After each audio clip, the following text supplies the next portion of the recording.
to figure out a better way to command it. I wasn't in command, I was being commanded by the system.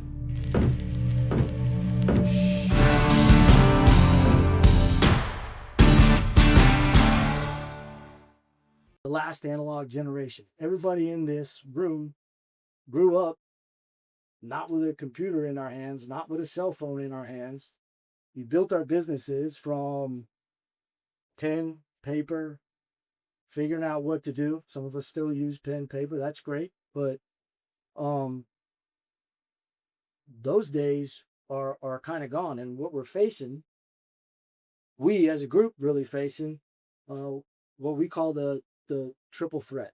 All right. So first of all, we're talking about the technology tsunami, everything that's changing faster than it ever has before. I don't have to tell you all the stories. Y'all know about AI and how much nobody was really talking about it, or it was just a little minor thing 2 years ago. And now all of a sudden it seems like it's the biggest thing that's going on. A new world order struggle between us and China to see who's going to control this layer of intelligence. This layer of intelligence itself is infiltrated everything in our lives. It's the substrate of what everything is being built on. If you don't know that we're in the middle of the AI age, look on the street and see the little robots running down the street carrying somebody's lunch. The thing in your pocket, your cell phone.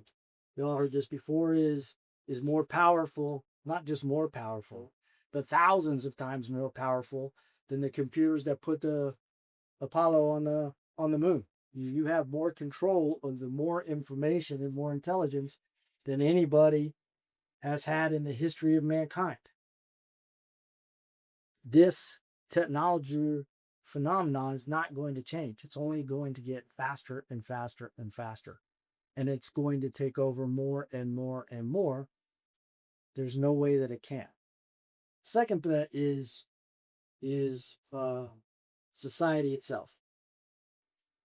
When we were growing up, mom and dad was the head of the household. There was law, there was order, there was a sense of order to almost everything we did. Now, turn the TV on, and we can't see anything but disorder out in the streets.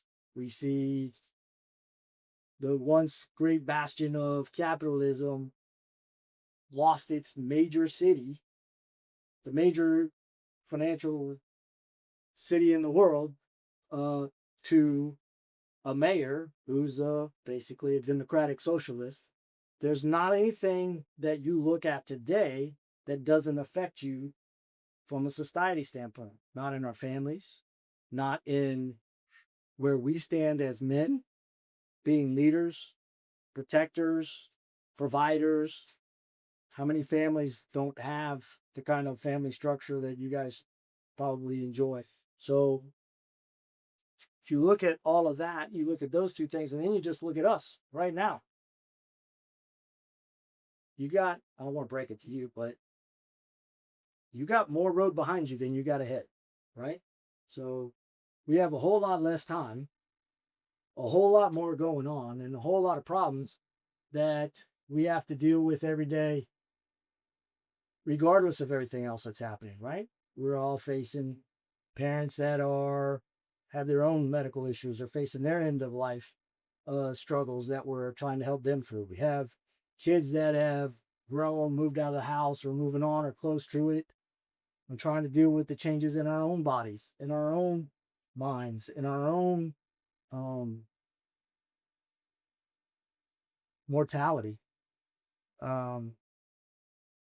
And any one of those three things on its own, it's a whole lot to handle. So if you're feeling a little out of sorts, that's where it is. I mean, we're not going to change it. So what do we do about that? I owned an electrical construction business up until about 3 years ago. It was a family-owned business prior to me, 75 years old, on third generation. I took the business over. Business was doing a little under $10 million a year, and we had just under 100 employees. In 15 years, and a whole lot of work, we were doing in excess of $100 million a year and had over 1,000 employees. But I saw the handwriting on the wall when it comes to technology. And I pushed very, very hard for this new technology. But what I didn't grasp at the time was you can't push past your people. The people in your office. Hey, why am I doing this? I did the same thing for the last 20 years. Why am I, what is this about? I don't really want to do this. The guys in the field, hey, you're taking work away from us. You're having us go from being electricians to being, just installers. And all I got to do is take what you're saying is A to B and put it up in the air. You took the thinking out of my job. All of that was true. All of that was true. And when you're that size, and your payroll's running in excess of $1 million a week, it doesn't take too long to get behind on your cash flow if things aren't going as they should out in the field and on your jobs. So it didn't end well. And a great company fell because of the turmoil that was caused by change that happened so fast, right? So I lived this. I'm not just standing here today talking to you about, hey, you guys got to get a hold of what's going on, because this is not changing. It's not going away. This is going to happen, but you have to figure out a better way to command it as opposed to being commanded. My problem was I let the technology lead. I didn't. I let the technology try to push the results that we were looking for instead of being the one that was in control of that and understanding what was happening, right? You talk about it in second half man as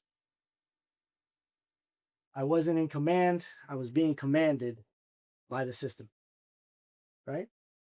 I can tell you from being on that side of it, it's not a pretty thing if you think you're one thing for your entire adult life and almost overnight you're something else. You have to take control of and be in command of your own life, not sovereignty. It's personal sovereignty.